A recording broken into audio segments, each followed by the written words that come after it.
নমস্কাৰ আপোনালোক সকলোকে আমাৰ ইউটিউব চেনেলটোলৈ স্বাগতম জনাইছোঁ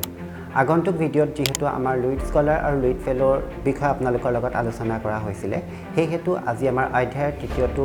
আঁচনি অৰ্থাৎ দিশা বিষয়ে আপোনালোকৰ লগত আজি আলোচনা কৰা হ'ব এই আঁচনিৰ জৰিয়তে আমাৰ চৰকাৰী বিদ্যালয়সমূহৰ বিশেষকৈ অষ্টম নৱম দশম আৰু একাদশ দ্বাদশ শ্ৰেণীৰ ছাত্ৰ-ছাত্ৰীসকলৰ মাজত তেওঁলোকৰ কেৰিয়াৰৰ প্ৰতি সজাগতা বৃদ্ধি কৰাৰ উদ্দেশ্যেৰে এই আঁচনিটো আৰম্ভ কৰা হৈছে যিহেতু শিক্ষাৰ্থীসকলৰ মাজত বৰ্তমান সময়তো দেখা পোৱা যায় যে কেৰিয়াৰ বুলি ক'লে সাধাৰণতে তেওঁলোকে চিকিৎসক অভিযন্তা অথবা প্ৰশাসনিক বিষয়া হোৱাৰহে সপোন দেখে কিন্তু কেৰিয়াৰৰ শব্দটো অৰ্থ ইমান সৰু নহয় বা সীমিত নহয় কেৰিয়াৰৰ অৰ্থ হৈছে যথেষ্ট ডাঙৰ ব্যক্তিগত খণ্ডৰ আমাৰ যিসকল বিদ্যালয় আছে সেই বিদ্যালয়সমূহত দেখা পোৱা যায় যে ছাত্ৰ-ছাত্ৰীসকল সৰুৰে পৰা কেৰিয়াৰৰ প্ৰতি সজাগতা বৃদ্ধি কৰা হয় কিন্তু এই ক্ষেত্ৰত আমাৰ চৰকাৰী স্কুলৰ বা চৰকাৰী বিদ্যালয়সমূহত এই সজাগতা ছাত্ৰ-ছাত্ৰীসকলৰ মাজত ইমানকৈ দেখা পোৱা নাযায় আৰু সেই উদ্দেশ্যে আমি আগত ৰাখি 2022 চনৰ মে মাহৰ পৰা আমি কেৰিয়াৰৰ সম্পৰ্কে ছাত্ৰ-ছাত্ৰীসকলৰ মাজত সজাগ কৰাৰ উদ্দেশ্যে আমাৰ দিশা প্ৰগ্ৰামটো আৰম্ভ কৰা হৈছিল আৰু বৰ্তমানলৈকে অসমৰ 4খন জিলাত আমাৰ কেৰিয়াৰ গাইডেন্সৰ প্ৰগ্ৰাম চলি আছে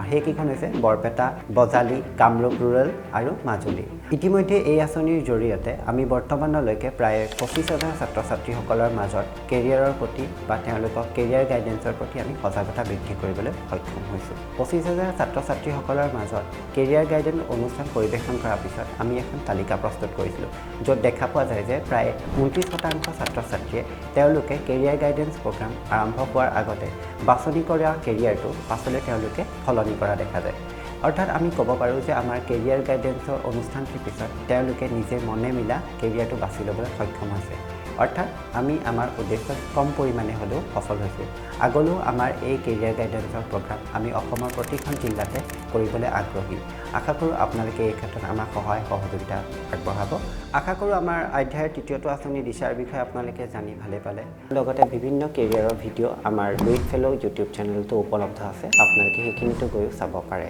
আৰু অধ্যায়ৰ বিষয়ে অধিক জানিবলৈ হ'লে স্ক্ৰীনত দিয়া ৱেবছাইটটোত যোগাযোগ কৰিব পাৰে